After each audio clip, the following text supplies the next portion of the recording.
Kami dari kelompok 2 UGSC Cibinong akan mempresentasikan materi tentang perencanaan kapasitas. Berikut adalah pemaparan materi.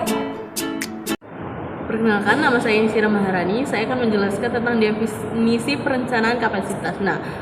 Definisi perencanaan kapasitas itu adalah pendekatan jangka panjang, strategis yang berfokus pada kesesuaian antara pasokan dan permintaan. Yang memungkinkan perusahaan memperkirakan peralatan, material, personal yang dibutuhkan untuk memenuhi kebutuhan jangka pendek dan jangka panjang dan meminimalisir resiko investasi berlebih dalam kapasitas. Kemudian ada jenis-jenis perencanaan kapasitas. Pertama, perencanaan kapasitas produk dan bahan. Perencanaan ini adalah sebuah pabrik membutuhkan bahan baku yang cukup untuk menjalankan proses produksi.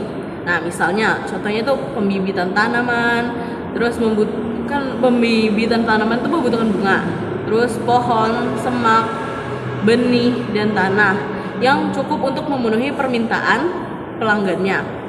Ada yang kedua, perencanaan kapasitas tenaga kerja. Hal ini memastikan bahwa bisnis memiliki cukup orang dan jam kerja yang tersedia untuk menyelesaikan pekerjaan secara tepat waktu. Yang ketiga, perencanaan kapasitas peralatan atau perlengkapan.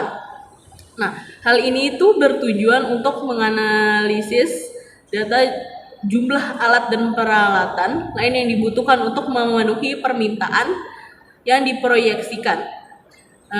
Peralatan yang tersebut dapat mencakup mesin forklift, komponen jalur, perakitan, dan komputer. Kemudian ada definisi perencanaan desain.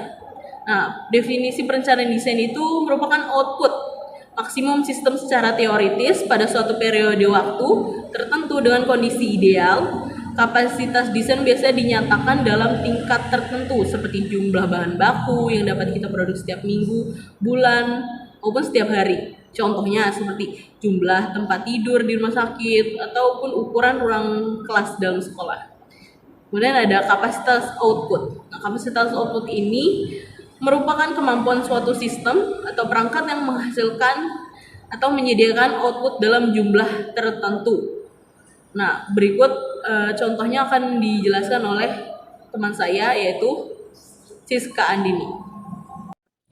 Saya Siska Andini. Di sini saya akan melanjutkan yaitu beberapa contoh kapasitas output antara lain.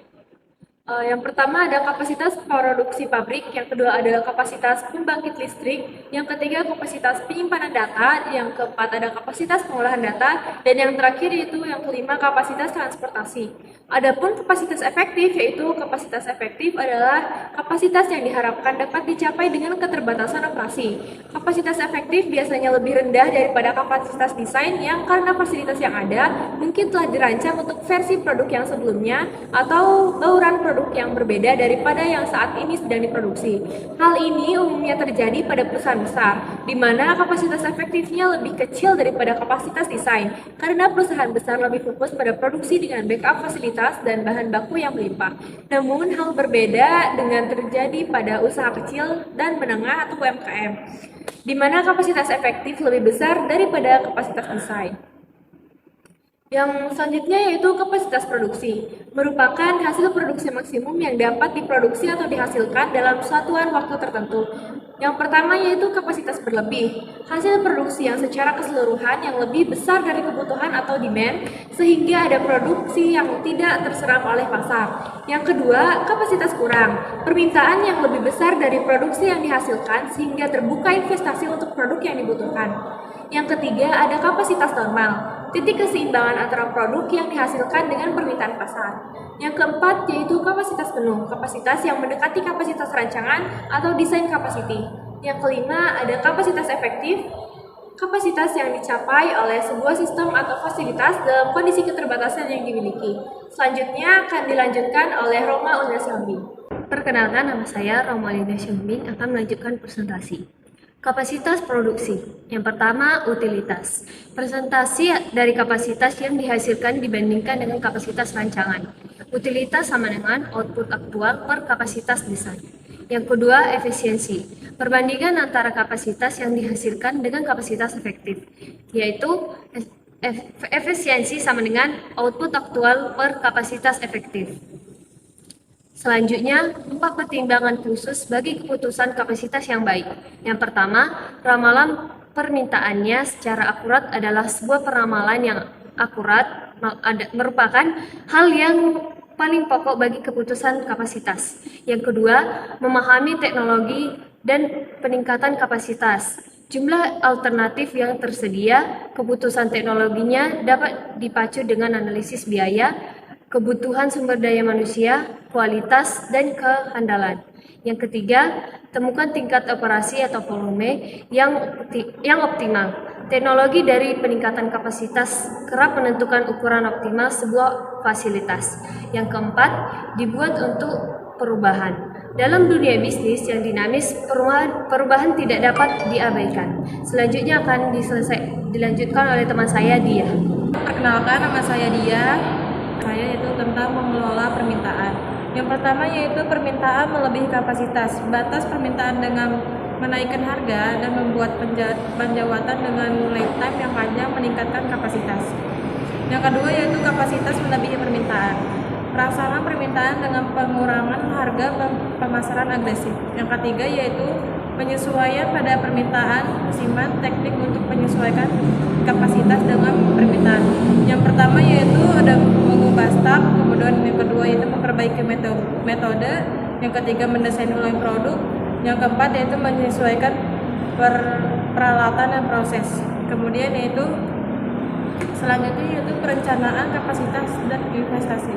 Perencanaan kapasitas dibedakan menjadi 3 yaitu analisis titik impas atau break even point adalah cara untuk menemukan sebuah titik dalam satu atau rupiah dan unit di mana biaya sama dengan keuntungan BEP terjadi di mana TR sama dengan TC, maka BEP sama dengan F dikali P dikurang V.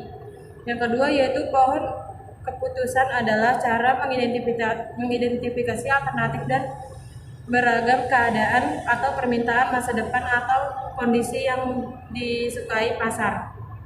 Keputusan diambil berdasarkan hasil yang maksimum. Yang ketiga yaitu net present value adalah sebuah cara untuk menentukan nilai diskonto dari serangkaian penerimaan kas di masa depan, yaitu S sama dengan RX dan F sama dengan P dikali 1 ditambah I dan dikali M. Sekian, selanjutnya dilanjutkan oleh teman saya, oleh Titin. Selanjutnya, saya Titin Fitriani akan melanjutkan presentasi. Di slide berikutnya ada contoh dari break even point. Nomor 1, Alex Corp memiliki biaya tetap $10.000 pada periode ini. Biaya tenaga kerja langsung $1,5 per unit dan biaya bahan baku $0,75 per unit. Harga jual $4 per unit. Hitunglah break even point. Jawab. Break even point sama dengan F dikali P dikurangi V. Break even point sama dengan 5.714 unit. $10.000 sama dengan $4 dikurangi $1,5 ditambah $0,75. Selanjutnya ada nomor 2. Sebuah perusahaan pembuat seragam baju rumah sakit sedang mempertimbangkan perluasan kapasitas. Alternatif yang tersedia adalah tidak melakukan apa-apa, membangun sebuah pabrik kecil, pabrik sedang, atau pabrik besar. A. Jika sebuah pabrik besar dibangun dan kondisi pasar menguntungkan, perkiraan laba yang akan didapat sebesar $100 juta per dolar.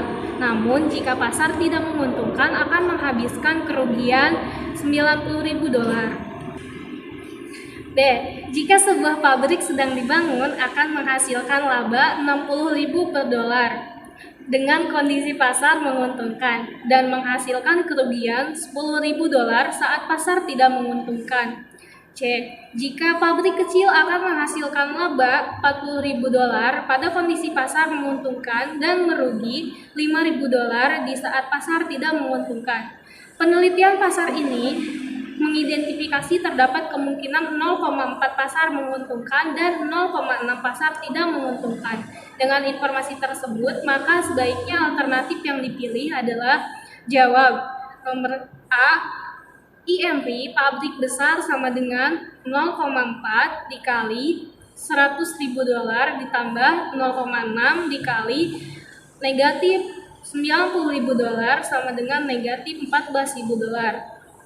Selanjutnya ada B, IMP pabrik sedang sama dengan 0,4 dikali $60.000 ditambah 0,6 dikali min $10.000 sama dengan hasilnya $18.000. Dan C, IMP pabrik kecil sama dengan 0,4 dikali $40.000 ditambah 0,6 dikali min $5.000 hasilnya $13.000. Untuk selanjutnya ada sebuah perusahaan mempertimbangkan dua alternatif investasi yang berbeda. Investasi A memiliki biaya awal $25.000 dan investasi B memiliki biaya awal $26.000. Kedua investasi memiliki jangka waktu 4 tahun. Tingkat suku bunga adalah 8%. Arus kas dari kedua investasi adalah sebagai berikut. Tahun nomor 1, arus kas investasi A ada $10.000. Arus kas investasi B ada $9.000.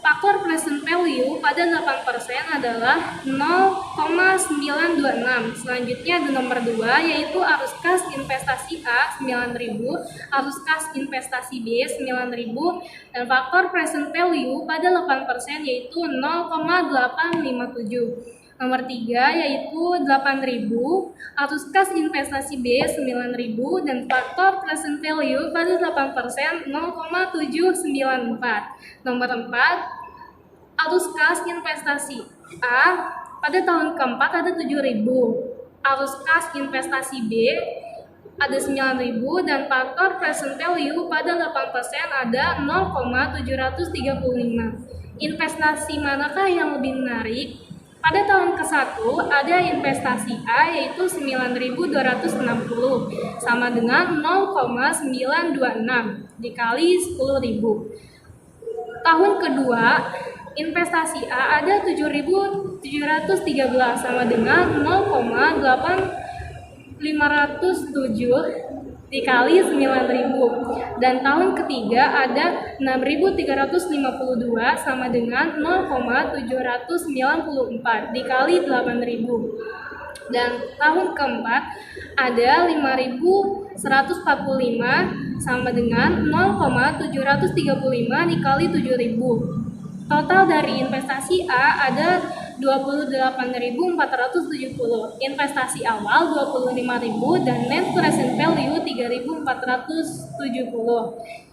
Present value investasi B ada di tahun ke-1 8.834 sama dengan 0,926 dikali 9.000, dan tahun kedua investasi B ada 7.713 sama dengan 0,857 dikali 9.000, dan present value pada investasi B di tahun ketiga ada 7.146 sama dengan 0,794 dikali 9.000. Pada tahun keempat present value investasi B ada 6.615 sama dengan 0,735 dikali 9.000. Total present value pada investasi B ada 29.808, dan investasi awal pada present value investasi B ada 26.000, dan net present value pada investasi B ada 3.808. Perhitungan di atas menunjukkan bahwa investasi B lebih menarik dibandingkan dengan investasi A karena memiliki NPV lebih tinggi. Sekian presentasi dari kelompok kami. Kurang lebihnya mohon maaf. Wassalamualaikum warahmatullahi wabarakatuh. Terima kasih.